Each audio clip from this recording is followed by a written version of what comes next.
रिश्तेदार, वो लोग जिन्हें तुम्हारे घर आने का बस एक छोटा सा बहाना चाहिए। तुम दोपहर में अपनी प्यारी मीठी नींद लेने जा ही रहे होते हो कि अरे बेटा मैं थोड़ा पास में ही आया था तो सोचा तुम्हारे घर आ जाता हूँ। पर मैं तो जंगलों में रहता हूँ, जंगलों में क्या करने आए थे? कहीं मेरा घर तो जलाने नहीं आए थे, जैसे तुमने मेरा फ्यूचर जलाया मेरे घर वालों को मुझे इंजीनियरिंग करवाने का बोल के। रिश्तेदारों के पास ना एक बहुत भयानक शक्ति है, ये तुम्हारे मम्मी पापा का दिमाग चेंज कर सकते हैं। बच्चा बोल रहा था कि क्रिकेटर बनना है, तो हमने सोचा चलो क्रिकेट एकेडमी ज्वाइन करवा देते हैं।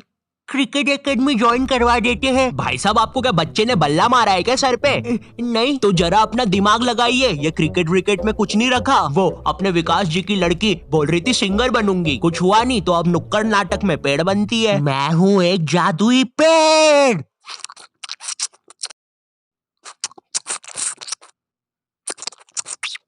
क्या हम ये पेड़ का रोल हटा सकते हैं? वैसे भी ये नाटक खरगोश और नेवले की जुगलबंदी के बारे में है। और क्या मुझे कोई बताएगा इधर असली नेवला किसने छोड़ा? अब हमारी फैमिली में एक रिश्तेदार ऐसा होता ही है जिसे ना बहुत जोर से ज्ञान देने की आदत होती है। इसे लगता है कि पूरे ब्रह्मांड का ज्ञान ना इसके पास ही है और इनका मन पसंदीदा काम होता है लोगों को एडवाइस देना। तुमने 10th पास करी, अब सब्जेक्ट कौन सा लेना है वो ये बताएंगे। तुमने कॉलेज पास करा, अब नौकरी कौन सी करनी है वो ये बताएंगे। फैमिली में कोई बीमार है, उसका इलाज ये बताएंगे। फैमिली में कोई मर गया, इलाज इनने बताया था, पकड़ो। अब करियर चुनते समय भी ना ये लोग अपनी टांग बहुत अच्छे से अड़ाएंगे। पापा मुझे गेम बनाने वाला बनना है। अरे बेटा जिंदगी एक पूरा गेम ही तो है। भाई साहब आप इसको बनाओ डॉक्टर, बहुत स्कोप है, मतलब इसकी माँ का मुंह में रजनीगंधा और कदमों में दुनिया। नहीं पापा डॉक्टर तो नहीं पापा, इतनी पढ़ाई से तो मजदूर बन जाऊंगा मैं, लेकिन डॉक्टर तो। मुंह में रजनीगंधा कदमों में दुनिया, क्या बात कहे आप? नहीं भाई साहब हाँ। मुंह में रजनीगंधा कदमों में दुनिया। इस वीडियो की स्क्रिप्ट लिखने वाले को तो चप्पलों से मार देना चाहिए। तुम्हें पता है रिश्तेदारों की नजर ना अपने बच्चे से ज्यादा दूसरे के बच्चे पे होती है। कल को अगर कोई कांड भी कर दोगे ना तो एक बार को पुलिस को नहीं पता चलेगा, लेकिन इन्हें जरूर पता चलेगा। अरे ऑफिसर मेरी दादी झूठ बोल रही है, मैंने उनकी 32 से पेट नहीं खुजाई। मिस्टर आयु यू आर अंडर अरेस्ट।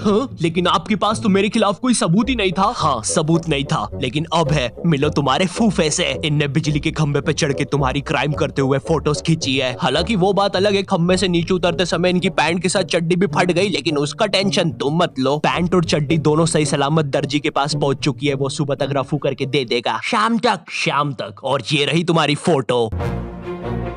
गिरफ्तार कर लीजिए मुझे। अब जब भी रिश्तेदार तुम्हारे घर आते हैं तुम्हारे मम्मी पापा तुम्हें उनसे बातचीत करने के लिए बोलते हैं और तुम्हें नहीं पता होता क्या बात करनी है। इतनी अजीब सिचुएशन बनती है ना उस समय। और बेटे कुछ नहीं अंकल, यूं ही।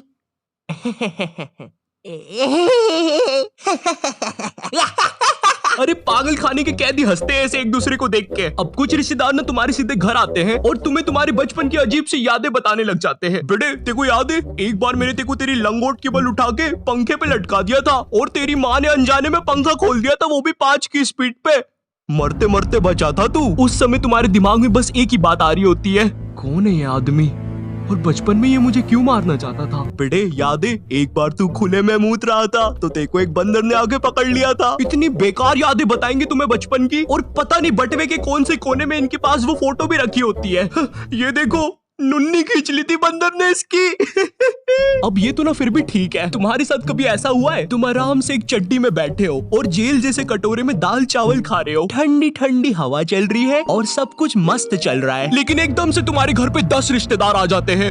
अब जरा सोचो उस चड्डी पे दाल चावल खाते हुए बच्चे पर क्या बीत रही होगी। तुम्हें वहां से भागने तक का मौका नहीं दिया जाएगा। भाई पूरा दिमाग सुनने पड़ जाता है इतने सारे रिश्तेदारों के सामने। ए छोटू अपने मालिक को बुलाना तो जरा। मम्मा। अच्छा ये इनका बेटा है। छी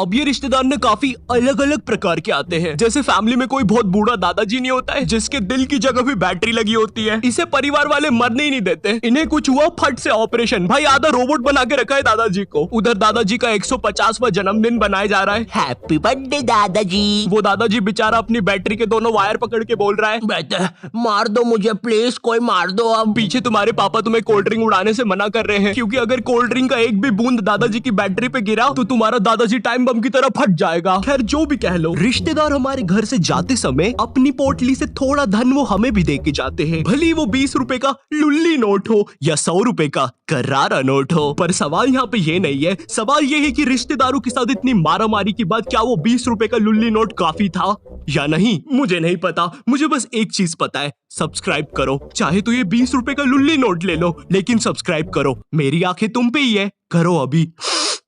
मेरे बच्चे के लिए कर दो यार। हे, क्या तुम्हारा बच्चा मेरे बच्चे से दोस्ती करेगा? चले जाओ यहाँ से तुम्हारा बदसूरत बच्चा लेके। वो जा रहा हूँ, मैं जा रहा हूँ, बस चला ही गया। ये मेरा सेकंड चैनल है और ये मेरा इंस्टाग्राम है, तो यहाँ पे भी फॉलो सब्सक्राइब कर देना। अब मुझे भी जाना है क्योंकि मेरे बच्चे का पेट खराब है और कर दी उल्टी। है